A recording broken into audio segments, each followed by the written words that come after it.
네. 이번 시간은 기술 경영 관리 제10강 법률적 검사 관리와 장기 수선 계획에 대해서 알아보도록 하겠습니다. 자, 이번 시간은 우리 총 강의를 복습하는 시간으로 보시면 돼요. 그래서 뭐 앞번 시간을 다시 리플레이해서 보셔도 되겠지만 이번 시간은 썸머리하고 한번 쭉 훑어가는 시간을 가져가도록 하겠습니다. 그래서 법률 관리에 우리 앞전 시간에 배웠죠?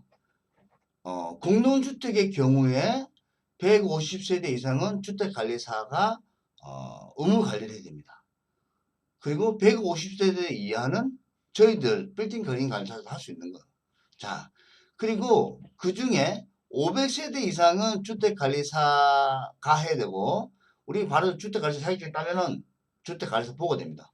보는 150세대에서 500세대 미만만 관리할 수 있다. 참고적으로 하시고요. 우리 영리가 아니지만 어떤 부분인지는 알고 넘어가야 돼요. 그래서 우리가 150세대 이하인 라울 아파트, 그리고 우리 상가 빌딩, 기타 오피스텔 세대가 상관없죠. 등은 우리가 할 수 있다. 그렇게 아시면 되고요. 그리고 그 다음 이제 중요한 거, 건축물 유지 관리 법에 의해서 건축물 유지 관리 정기 점검, 연면적 3,000m 제곱 이상인 건물은 최초 승인 후 준공 나고 5년마다 이제 5년 후에 처음 실시돼요. 그리고 5년 그 실시된 이후에 3년마다 정기 점검을 받아야 돼요. 건축물 유지 관리 정기 점검을 받아야 되는 거죠. 모든 건물은 마찬가지입니다. 집합 건물에 대한 모든 건물, 뭐 공동주택이든 뭐 상가든 오피스텔이든 전부 다죠.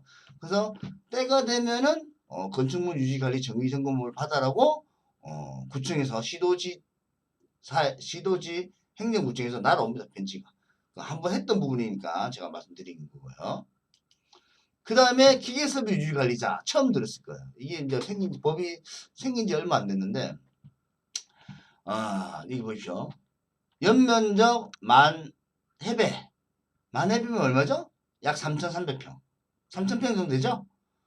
에서 15,000해배, 만 해배 이상부터는 기계설비 유지관리자를 선임하고 기계설비 유지관리법에 의해서 기계설비 성능 점검 검사를 연이에 해야 된다. 새로 생긴 법입니다. 그래서 일정 면적일 때는 중급, 뭐 기술자 초, 중, 고급이 있습니다. 뒤에 가서 한번 더 하겠지만 초급 10,000평 이상은 2024년 4월 17일부터 선임을 해야 되고 검사를 받아야 돼요. 15,000m 이상은 15,000평 이상은 평이 아니죠. 해배 15,000해배 이상은 내년도 4월 17일부터 선임해야 되고 점검을 받아야 됩니다. 그런 법이 있어요. 그래서 기계설비 유지관리자는 어떤 자격증을 갖고 있어야 되나? 전기는 전기기사, 산업기사, 전기기사 회계직이 있죠. 기계설비 유지관리자는 이런 자격증이 있는 사람이면 초급으로 바로 선임이 된다. 그리고 초급으로 선임이 되고 일정 시간이 지남에 따라서 중급, 고급으로 등급이 나눠진다. 그렇습니다. 그래서 뭐 인터넷에 어떤 결과에 의해서 보니까 가장 어려운 시험이 이거는 그 객관적인 얘기입니다. 주관적인 얘기입니다. 가장 어려운 시험이 일반 기계 기사가 가장 어렵고 그 다음에 가장 도전하기 쉬운 게 에너지 관리 기사라고 제가 판단할 때는 이렇게 보여주고 있습니다. 그래서 건설 기계 설비나 에너지 관리 기사 정도는 우리가 차후에 한번 도전해 봐도 괜찮다. 도전하면 좋다. 그렇게 보시면 돼요. 그리고 제가 볼 때는 만평이 있으니까 일정 규모 도전해야 되지 않을까 라는 생각을 하고 있습니다. 그렇게 하시면 되고요. 그 다음에 전기 설비 안전검사, 전기 수변전실 있죠? 수변전실, 변압기나 뭐 이런 거, 발전기를 3년마다 검사를 한다. 매월 점검을 해요. 누가 하는 거죠? 매주 관리에 의해서. 전기 안전관리 매주 관리에서 매월 뭐 킬로와트당 틀리지만 한 달에 한 번 오는 경우도 있고 일주일에 한 번 오는 경우도 있습니다. 그래서 수변전 용량이 1000kg고 발전기가 500kg 이하인 경우에는 외주를 줄 수 있는 거 아시겠죠? 한번 얘기했습니다. 점검하는 시간이니까요. 기억하시고. 그 다음에 소방이죠? 작동 정밀 점검,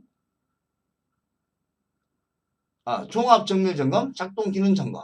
6개월에 한 번씩 하는 거죠? 그래서, 자, 우리가 소장님이 1급, 1번 안전관리자. 안전관리자 씁시다. 안전관리자. 안전관리자. 1급 안전관리자는 어떻게 되는 거죠? 자, 수련도 제가 1급 도전하라 그랬습니다. 기억하시고요. 꼭 1급 해도 2급은 의미가 없어요.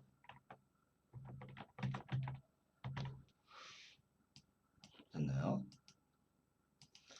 그래서 1급 안전관리자는 11층 이상이면서 11층 이상이거나 죄송합니다. 11층 이상이면서 1.15,000 해배 이상인 건물. 이해하셨죠? 이런 거는 무조건 1급 써야 된다. 그리고 2급은 스프링클러가 있으면서 저기 뭐죠? 15,000 이하. 2급은 왜 줄 수 있다 그랬잖아요. 그래서 이렇게 한 번씩 점검을 한다 하시고요. 그 다음에 승강기 검사. 연 1회에 검사를 하고 월 1회에 우리가 검사를 해서 거기 승강기 종합정보에 올린다. 연 1회 검사는 승강기 안전공단에서 와서 검사를 한다. 그리고 우리 승강기 안전관리자 온라인으로 받아야 되는 거 잊지 마시고요. 그리고 주차 설비 정기검사. 기계식 주차장이에요. 이거는 타워형 기계식 주차장. 그래서 2년에 한 번은 무조건 주차장 관리법에서 주차 설비를 정기검사 받아야 된다. 이해하시고요. 그 다음에 도시가스 시설 검사. 이거 안 했던 건데요. 그래서 도시가스 시설 검사 또한 이렇게 있는데 정기 검사, 그 다음에 정학기 분해 점검 이렇게 3년마다 또는 4년마다 한 번씩 하고요. 그 다음에 연일에 검사를 하는 겁니다. 정학기가 이렇게 됐습니다. 정학기 이렇게 검사하는 거죠. 외주 주면 되고 이것도 외주입니다. 근데 우리가 어떤 건 있는지 알아야 되니까 한 번 더 복습하는 시간에 말씀드렸지 않습니까? 그 다음에 정화조 청소 기억나시죠? 연면적 2,000m 제곱 이상인 경우 건물은 연일에 지자체에 청소해서 보고해야 된다. 그 다음에 수질 방류 검사. 정화조에 물이 나오잖아요. 그것 또한 보고해야 된다. 근데 외주업체가 다 해주니까요. 정화 청소하면서 다 보고해주니까요. 그렇게 아시면 되고요. 그리고 수질 검사. 수질 검사 뭐죠? 저수조. 저수조 수질 검사죠? 물론 뭐 고가 수조도 있고 뭐 다른 거 있죠. 우리는 대체적으로 저수조를 얘기하는 겁니다. 저수조 수질 검사. 그래서 저수조 검사는 상수도는 연 1회 물탱크 청소하면서 하는 거죠? 물탱크 청소하면서 합니다. 그러면 그 업체들이 다 알아서 해줍니다. 우리는 알고는 있어야 된다. 한 번 더 점검하는 시간이니까요. 그 지하수를 파서 쓸 때가 있잖아요. 그때는 3년에 한 번씩 한다. 지하수는. 저수조 청소 연 2회. 6개월에 한 번씩 한다 그랬죠? 봄, 가을로. 그리고 저수조 청소하면서 수질 검사도 같이 한다. 이 사람들이 그렇게 하시면 되고요. 외주 주는 겁니다. 다 노베어 기억하시고. 소독. 연면적 2,000m 제곱 이상인 건물은 소독을 해서 보건소에다가 신고해야 된다. 소독 필증을 발간하고 다 외주 주면 되겠죠? 한번 했던 거고요. 그 다음에 위험물 안전관리. 요거 좀 잘 없는데 석유 탱크. 기름으로 뭐 발전기를 돌리거나 큰 기름이 있거나 또는 LPG로 돌렸을 때 얘기하는 거예요. 연 1회 이상. 이 교육은 소방서에서 교육만 이수하면 돼요. 안전관리자. 이런 겁니다. 보셨죠? LPG 탱크 큰 거. 기름 탱크 큰 거 있는 경우에. 그런 경우, 뭐 쓰는 경우가 있습니다. 종종. 그런 경우에는 받아야 된다. 그 다음에 이제 장기 수선 계획과 건물의 생애 중에 장기 수선 계획. 장기 수선 계획은 왜 해야 될까요? 오래 쓰기 위해서. 건물을 제가 건물 관리 왜 한다 그랬죠? 장수 명화. 오래 쓰는 거와 플러스 재산의 가치를 극대화하기 위해서. 이름을 거치기 위해서. 그런데 자, 건물의 내용연수 건물을 총 사용하는 연수가 몇 년 들어갔어요? 에버리지 55년. 그 55년 동안 비용을 분석한 결과 태어나서 죽을 때까지 부서질 때까지 예? 비용 중에 83%가 약 유지 관리에 드는 비용이다. 그래서 이 건물을 55년 동안 최초 준공 상태 또는 그 이상으로 유지한다. 건물은 움직이지 않는 생명체와 같다. 비용이 들어간다. 그래서 장기 수선 계획을 세워야 된다. 그 얘기죠. 자, 이제 장기 수선 계획을 세우기 위해서는 내역연수라는 단어를 알아야 돼요. 내역연수.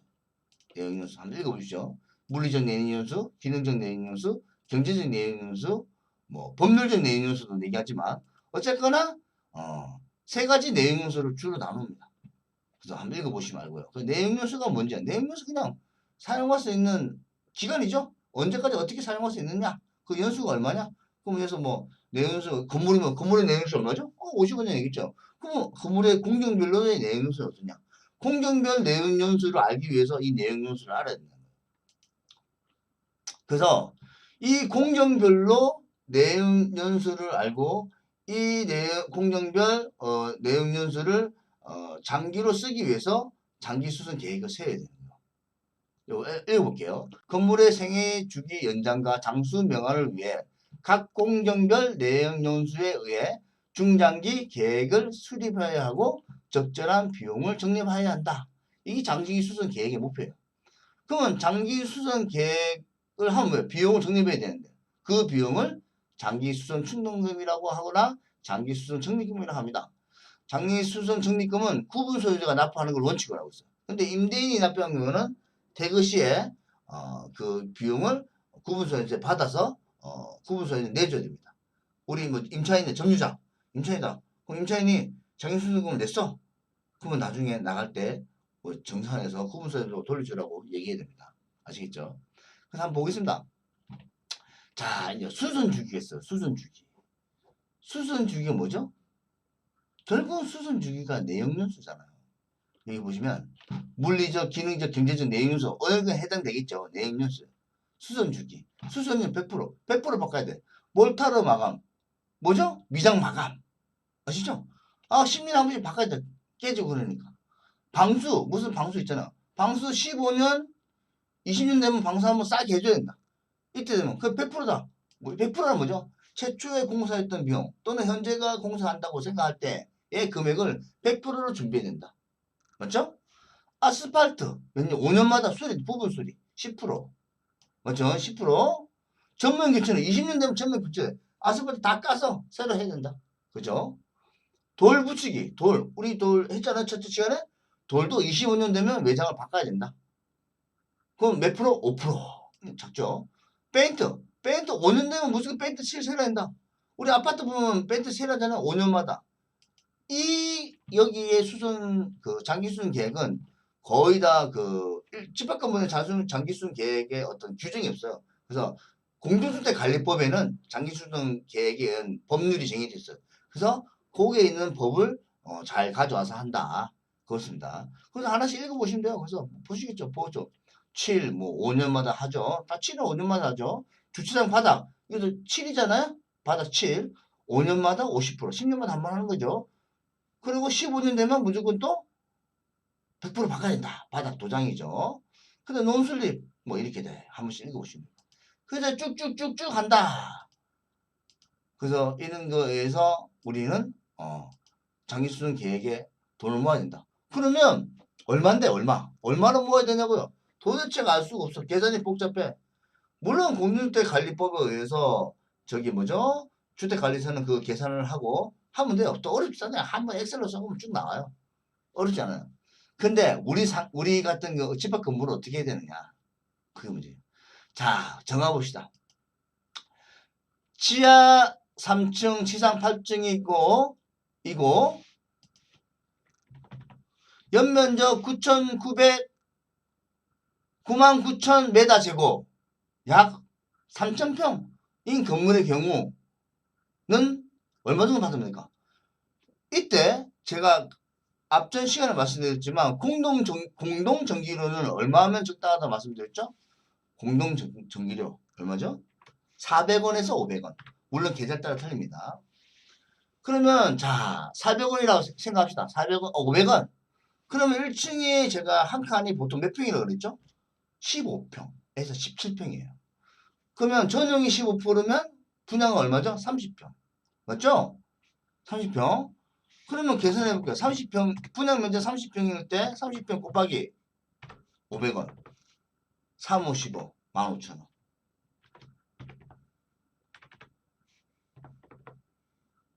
3, 5, 15, 15,000원 맞죠?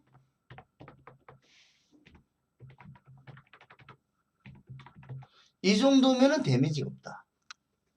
한 달에 15,000원 일찍 낼 수 있잖아요. 데미지 없다. 이게 만약에 3만원, 4만원이다.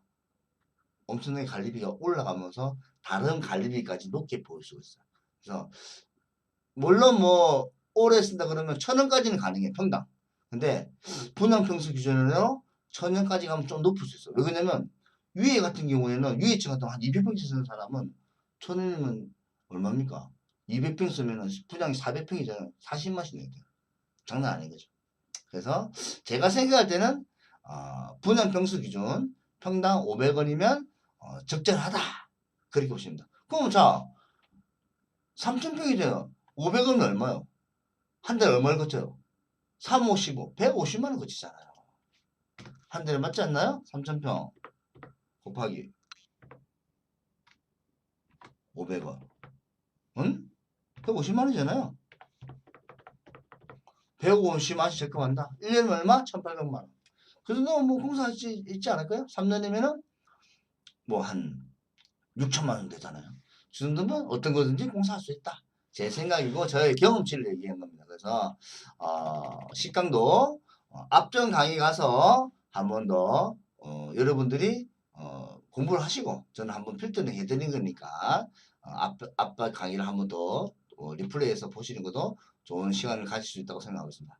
하여튼 기술 경영 관리 식강 총 마치고요. 너무 수고하셨습니다. 우리 선생님들의 건승을 기도하겠습니다. 감사합니다.